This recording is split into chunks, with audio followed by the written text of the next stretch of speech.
Morning. Well, here I am with Mummy dear, and she's got a lovely message of encouragement for us for what to do during the winter. So here we go. My children, as the evenings grow cold and darker, many of you will spend more time in your homes. I implore you to use some of this time to pray and to think about God. When and if possible, pray together my rosary, meditating on each mystery slowly and prayerfully. I also encourage you to read some of the Bible, especially the New Testament and the life of Jesus. Allow its riches to sink into your hearts. For those of you with more time, read the lives of the saints and be inspired by their example. Share what you have learnt with others and allow the things of God to become part of your daily conversation.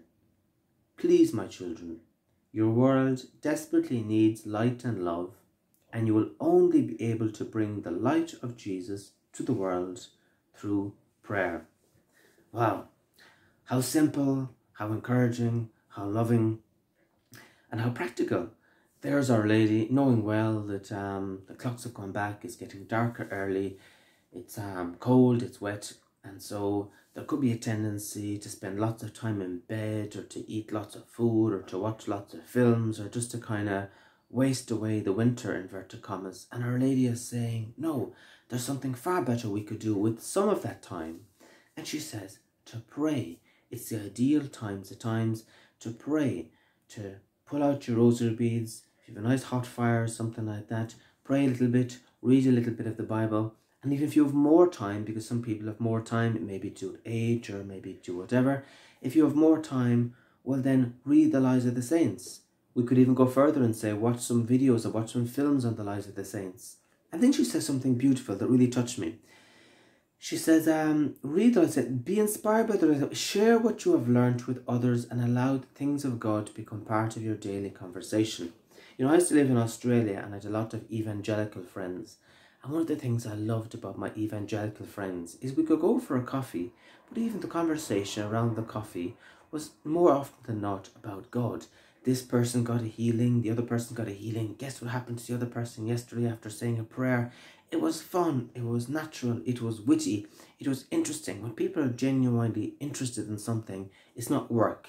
The same way as if you're genuinely interested in football, you'll be talking about football day and night, and it's no burden to you. If you're not interested in it, well then, after the football match, if somebody talks about football, you'll be saying, look, please don't talk about that. My football day is over. And so Our Lady is asking us that we would allow prayer, the things of God, the things of the Holy Spirit, allow prayer, if you like, to become so interesting that it's part of our daily conversation. And we're saying stuff like, guess what happened today? I said a prayer to Our Lady, said, use me, guide me. And then 3 hours later, I found myself in this situation. I helped this person, I helped that person. Then they gave me a miraculous medal or something. It was a confirmation. Then I went to Mass and this happened. It's exciting. Life with God is very, very exciting. It's not supposed to be humdrum. But we have to learn, if you like, how to cooperate with the Spirit. And so Our Lady is saying, make use of the evenings. Another thing that I do sometimes, I did last night, for example, is I have a TV here up on YouTube and I played Medjugorje music in my room for about 2 hours, and I just felt basking in the light and the love and the peace of Medjugorje. And I was like an old man in a rocking chair, kind of rocking around like that. And it's so peaceful, you know. And when we do that, we're soaking in the love of Jesus, we're soaking in the power of the Holy Spirit, and afterwards we have light. Our Lady says our world needs love and light, but we will only be able to bring love and light to the world through prayer. In other words, it's only through prayer that we're going to find hope, positivity and love when other people don't see it. And that's the wonderful thing about Our Lady. Even though there's many times I've had visions of Our Lady and she's crying and she's upset and she's sad, yet she still has hope. Our Lady, you will never, ever, ever see Our Lady in despair. Why? Because she knows that Jesus has the victory. She knows that heaven has the victory. And yes, if people prayed more, it could go faster. Yes, if people prayed more, there needn't be so much suffering. So she's sad about that. But one thing is guaranteed, and that is that we have the victory. Jesus has the victory. Our Lady has the victory. It's like, did you ever, I don't know, you were late for some reason, you ask somebody to record the match, to record a football game, and then you watch it 5 hours later, but in the meantime, you heard somebody say that, oh, your team won.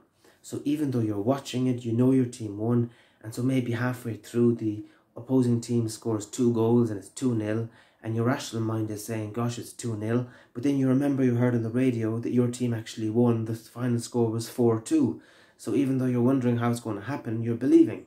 And then, I don't know, in the second half, your team scores a goal, they score another goal, and bang, boom, match ends 4-2, your team wins. Well, it's the same thing when we're following Jesus.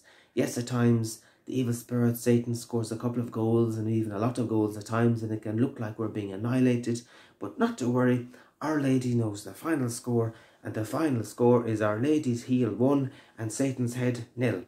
So let us keep positive, and let us keep that positivity in our hearts to bring the love, the light, the joy of Jesus to others through all these things, activities, prayer in the evening, Bible study in the evening, sharing the things of God, and talking about the saints, sharing with one another, praying with one another, praying the rosary together if we can. If we've access to Eucharistic adoration to a local church, go there. If not, we also can get Eucharistic adoration online, which is possible as well. Lots of things. There's apps and there's way more things here as well. So anyway, keep God close to our hearts, close to our minds, close to our lips, and may we be the light and love of God in the world for others.